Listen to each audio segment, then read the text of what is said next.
Olá, esse é o Clube do Livro com o Pastor Alex. Pastora Adriana. E nós estamos aqui na 9ª temporada desse Clube do Livro que tem sido tão marcante. Esta é a temporada do livro Cartas de um Diabo a Seu Aprendiz, de C.S. Lewis. Nós estamos chegando hoje na carta de número 15, a 15ª carta que o Maldanado escreveu para o Vermelindo. Ao lermos essa carta e passarmos da metade dessa carta, nós estaremos passando para a metade final do nosso livro e a metade final da nossa temporada. Estamos juntos e eu sei que você tem sido muito impactado e é a primeira temporada também com maior número de a temporada com maior número de comentários. É a temporada que a gente foi para o YouTube, é a temporada que as pessoas estão ouvindo mais de uma vez os áudios e assistindo aos vídeos. Então, nós estamos, assim, numa temporada de muitas descobertas. E a carta de número 14 foi uma carta de muita reflexão, né? A Adriana aqui teve que conter ela ontem na gravação aqui para poder...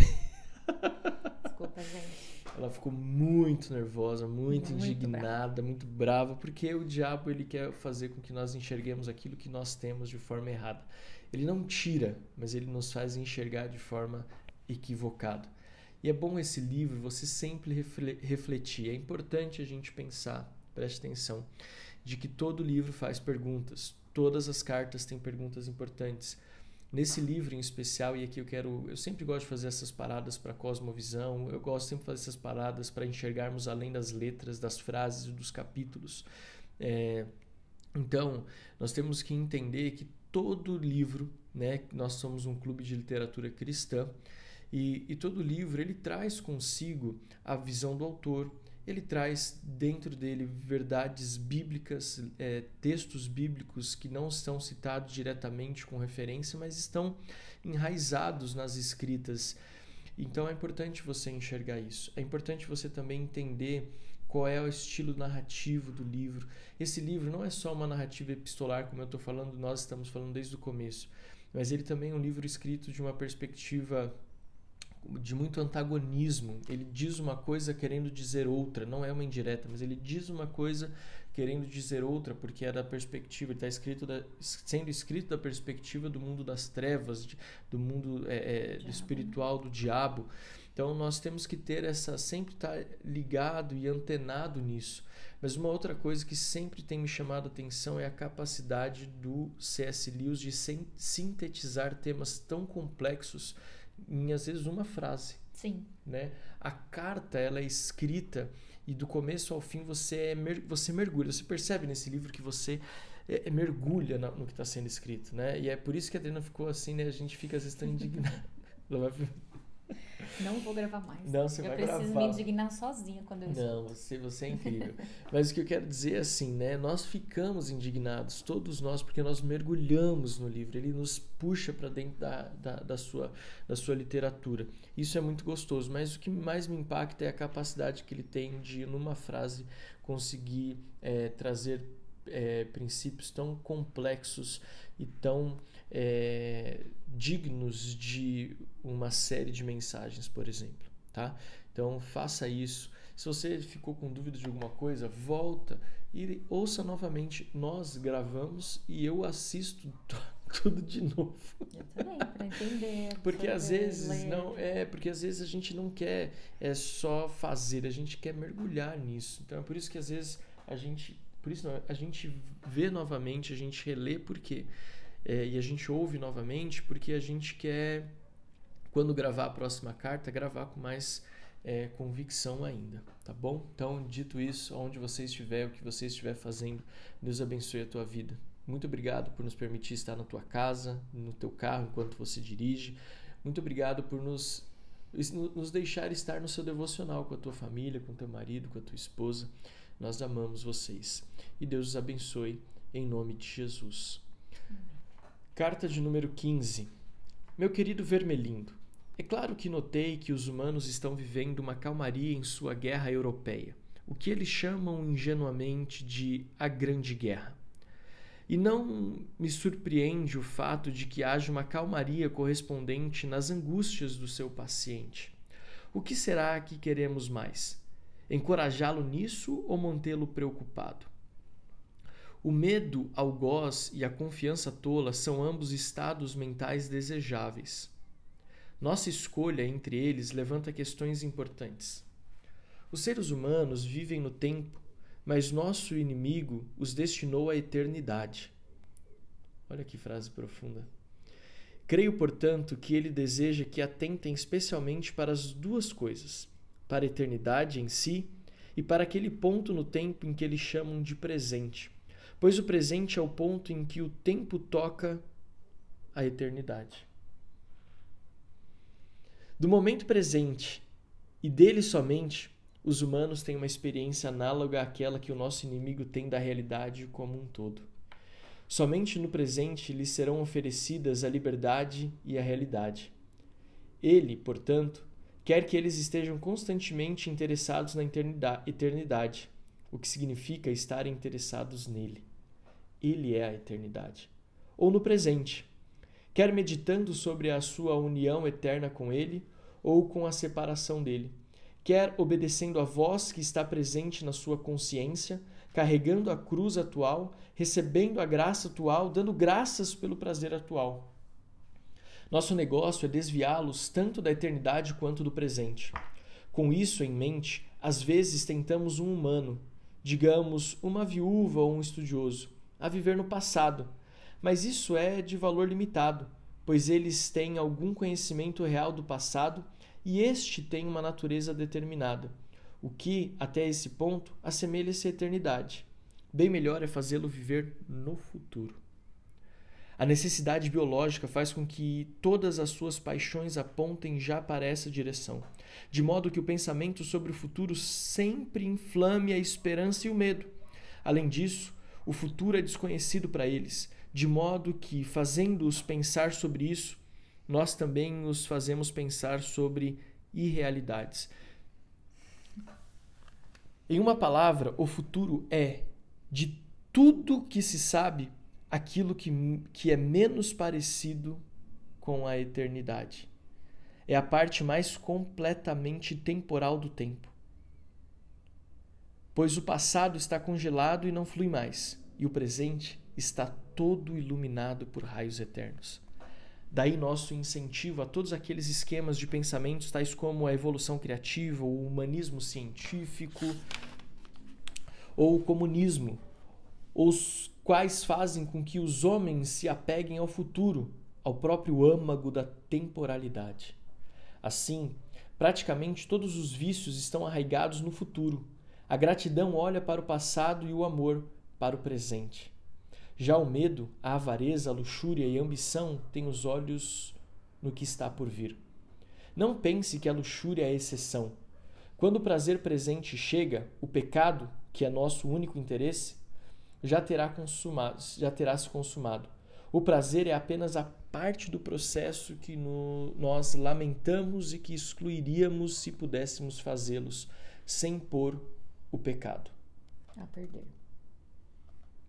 Sem pôr o pecado a perder. É que eu me perdi nessa frase aqui, eu achei ela muito interessante. Eu vou ler de novo. O prazer é apenas a parte do processo que nós lamentamos e que excluiríamos. Ele excluiria o prazer do pecado.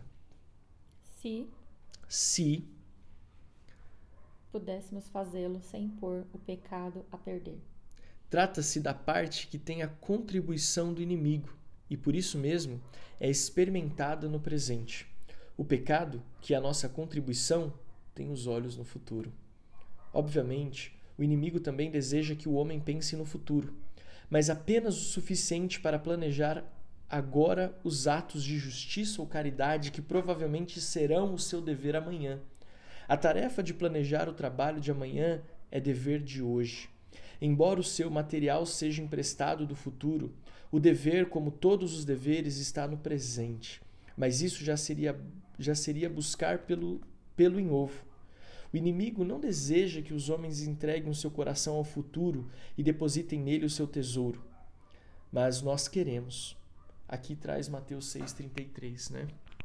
Basta cada dia o seu próprio mal. Aqui ele está trazendo uma verdade espiritual. né? De que adianta a gente ficar preocupado com as coisas se é Ele quem determina. É importante a gente ter essa visão. Nossa preocupação tem que ser com hoje. Para mim, essa carta aqui é... né? Toda carta é a melhor, né? Um complemento. Mas é importante pensar, porque ela fala também muito sobre saúde emocional. Aqui é interessante duas verdades que eu quero que você medite junto comigo. Que é a questão de que, mais uma vez, ele traz o cenário da guerra, mas na perspectiva das necessidades humanas e não do militarismo, não da questão militar, da guerra, da bomba, do tiro. Ele está trazendo aqui a questão da experiência humana. Por quê? O que a guerra faz? A guerra faz... Nunca estive em guerra, mas pensando na guerra, nunca estive em uma guerra militar, né? Não ser nas guerras espirituais. Mas o que a guerra te faz pensar? A guerra te faz pensar em quando ela termina. O que vai acontecer quando ela terminar? É o futuro. Ela lança os seus anseios para os dias que estão à sua frente, que você não tem domínio sobre eles. Né? E ela também não te faz pensar muito naquilo que passou. Por quê? Porque o que passou traz dor e sofrimento. Por isso que Lamentações 3:21 fala: quero trazer à memória aquilo que me dá esperança. Ele não está falando das dores e dos sofrimentos passados, mas daquilo que traz esperança para o presente. Então, e a guerra não faz você pensar muito no que está acontecendo no seu dia atual. Né? Essa é uma verdade. E outra coisa muito importante: o agora, o presente toca a eternidade. Não é o passado nem o futuro, mas é o presente. E o que a saúde emocional fala? Pense demais no passado, pense demais no futuro e pense desordenado no presente, que é a depressão, a ansiedade, né? E o que é o presente? O que o diabo faz com o presente? O estresse. É um pensamento excessivo e você então acaba perdendo a sua cognição e a sua capacidade de raciocínio. A pergunta que a gente tem que fazer nesse capítulo, nessa carta, é a seguinte: aonde estão os seus pensamentos? No passado? No presente? Que toca a eternidade? Ou no futuro? Pode falar, sei o que você quer falar. Conheça a sua minha indignação aqui. Conheça a sua suspirada. Não tenho nada, vamos seguir. De tudo que mais me marcou é o presente toca a eternidade. Porque a eternidade é o próprio Deus, né? E Ele está onde? Ele está em todo o tempo, mas o presente é o viver, é o presente que Ele nos deu para poder executar aquilo que Ele nos chamou em todo o tempo. É o viver intencionalmente, é o abraço que você sente do seu filho, é o tempo que você dedica no presente com o seu marido, é o hoje para você respirar e você se conectar com Deus, é você estar presente no presente. Aliás, eu acho que esse é a maior dor desse tempo que a gente está vivendo. As pessoas, elas não estão presentes no presente.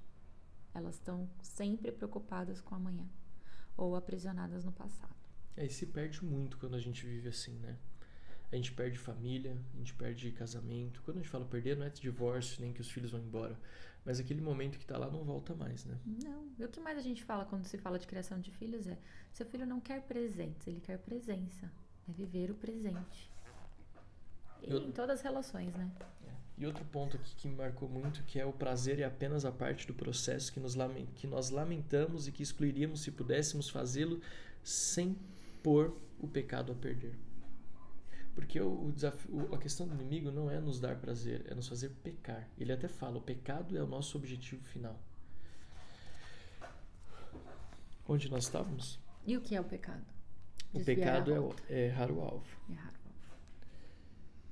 Mais do que isso, o pecado é estar distante de Deus. Não há comunhão entre luz e trevas, né? Sim. Onde que a gente estava? Aqui, ó. Aqui? O ideal dele é um homem que, tendo trabalhado o dia todo para o bem da posteridade, se essa for a sua vocação, em seguida esquece todo o assunto e confia-o ao céu, retornando imediatamente ao cultivo da paciência ou à gratidão exigida, pelo momento em que está enfrentando. No entanto, nós desejamos um homem dominado pelo futuro, assombrado por visões de um céu ou de um inferno iminente sobre a terra, pronto para quebrar os mandamentos do inimigo no presente, desde que, com isso, o levemos a pensar que possa alcançar um ou evitar o outro. E dependente em sua fé, no sucesso ou no fracasso de planos cujo fim ele não viverá o suficiente para conferir. Queremos toda uma raça perseguindo perpetuamente o fim do arco-íris, que nunca seja honesta, nem gentil, nem feliz no agora, mas sempre usando toda a realidade presente que lhes é oferecida no presente como um mero combustível com o qual abastecer o altar futuro. Eu falo, esse cara ele é muito bom de escrita. Deus do céu. Meu Deus do céu, me dê essa graça. Segue-se daí que, em geral... Deixa eu até grifar aqui, ó. Isso aqui é muito sério. Altar do futuro. É uma palavra...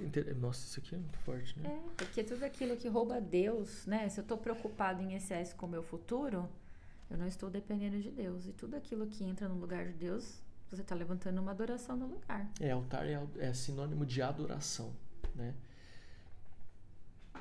Não é isso? É isso aí. Segue-se daí que, em geral, se não houver imprevistos, é melhor para o seu paciente manter-se cheio de ansiedade ou de esperança sobre essa guerra, não importa muito qual das duas coisas, do que deixá-lo viver no presente. Mas a frase viver no presente é ambígua. Ela pode descrever um processo que está tão relacionado ao futuro quanto a própria ansiedade. O seu homem pode estar despreocupado com o futuro, não porque está mais interessado no presente, mas porque está convencido de que o futuro será agradável. Enquanto essa for a causa real da sua tranquilidade, sua alma será de grande proveito para nós, porque ela não passará de um acúmulo de maiores decepções e, por isso, vai causar mais impaciência para ele quando as suas falsas esperanças deixarem de se concretizar. Se, por outro lado, ele estiver consciente dos horrores que o futuro reserva para ele e estiver orando para obter as virtudes e as condições para vivê-las, e nesse meio tempo estiver preocupado com o presente, porque é ali e somente ali que todos os deveres, toda a graça, todo o conhecimento e todos os prazeres habitam, o seu estado será bem indesejável e deve ser atacado imediatamente. Aqui, novamente, nosso departamento de filologia terá feito um bom trabalho. Experimente usar a palavra complacência com ele. Mas é claro que é mais provável que ele não esteja vivendo no presente por nenhuma outra razão, senão porque tem boa saúde e gosta do seu trabalho. O fenômeno, então, seria meramente natural. Em todos os casos, se eu fosse você, daria um basta nisso. Nenhum fenômeno natural está realmente trabalhando para nos favorecer. E, de qualquer forma, por que a criatura deveria ser feliz? Por que o diabo não quer te ver feliz, não? Agora, o que esse final, essa conclusão? Com carinho, seu tio mal danado. Agora eu achei interessante a construção dessa carta, porque ele começa falando muito sobre o passado, o futuro, passado, futuro, passado, futuro, e ele fala o seguinte, só que tem uma questão. Se ele viveu o presente do jeito errado, também tá bom. A gente só tem que tomar cuidado para que ele não viva e veja o processo natural das coisas. Então a pergunta que eu faço para você é, aonde estão os teus olhos? No passado ou no futuro? Ou se os seus olhos estão no presente, qual é a visão real que você tem dos dias de hoje da sua vida? Lembrando que o presente é o que mais se assemelha e o que toca a eternidade. Porque é no presente que tem a graça, é no presente que tem o amor, é no presente que tem o perdão, é no presente que tem a alegria, é no presente, é o presente. Presente é um presente. Eu acordei hoje com fôlego de vida, isso é um presente que Deus nos deu. E aí quando a gente passa os dias sabendo, talvez o futuro não seja tão bom, mas Senhor, me dê virtude, me dê graça para enfrentar o dia de hoje e os que estão por vir. E esse é o perigo que o diabo teme aqui. Exatamente. É um coração humilde, dependente do Senhor, sabendo que sem a graça e o favor dele, talvez a gente não consiga. Mas quando eu tenho humildade suficiente de reconhecer que eu tenho algo a oferecer, eu tenho uma vida que o Senhor me deu com dons, talentos, mas eu dependo do favor dele para poder executar em sua melhor versão, mas em humildade. Esse é o perigo que Satanás tem, porque esse coração não vai ser alcançado. Viva o hoje. da melhor forma possível, como Deus espera que você viva. E seja feliz. Seja feliz. E aqui eu entendo muito de Deus de liberar uma palavra sobre a tua vida. A gente não fez muito isso nessas cartas, nessa temporada, mas eu quero liberar uma palavra. O diabo vai roubar a sua alegria. Existe uma peça que eu apresentava, eu já fui um ator de teatro evangelístico. Uma vez eu fui apresentar uma peça numa igreja, eu tinha o meu auge dos meus 15, 16 anos, e a peça era você fingir que a cadeira estava grudada na sua mão, e aí você fingia que jogava a cadeira de cima do palco. Na hora que eu fui jogar a cadeira, quase que eu voei de cima do palco com o peso da cadeira. Mas enfim, essa peça chama Ladrões da Alegria. Você já viu essa peça? Ladrões da Alegria. O diabo vai tentar roubar a tua alegria. Talvez você esteja assistindo esse vídeo, ou você esteja aqui no nosso grupo do WhatsApp ouvindo esse áudio, e você não é feliz, ou você não está feliz. Deixa eu te dizer algo. A felicidade é sim um projeto de Deus para a nossa vida. É sim. Quando a gente olha para o Evangelho, a gente tem muito a pensar assim que o importante é vencer na força, o importante é você vencer os desafios, no mundo tereis aflições, sabe? Mas espera aí. Deus nos fez para ser felizes. Deus nos fez para conquistar e para desfrutar do melhor dessa terra. A felicidade faz sim parte do nosso dia hoje. A felicidade faz parte dos nossos dias. Teremos dias ruins, dias maus? Teremos, mas a alegria faz parte da nossa identidade. E eu quero profetizar, nós queremos profetizar a alegria do Senhor sobre a tua vida. Talvez o passado doloroso te consumiu, ou a incerteza do futuro tem dominado a sua mente, mas a alegria do hoje é uma realidade do Espírito Santo sobre a tua vida. Nós te abençoamos e declaramos: seja feliz em Jesus. Até amanhã, com a carta de número 16, e aí nós já estaremos chegando na metade final da nossa temporada. Isso aí. Deus abençoe. Tchau.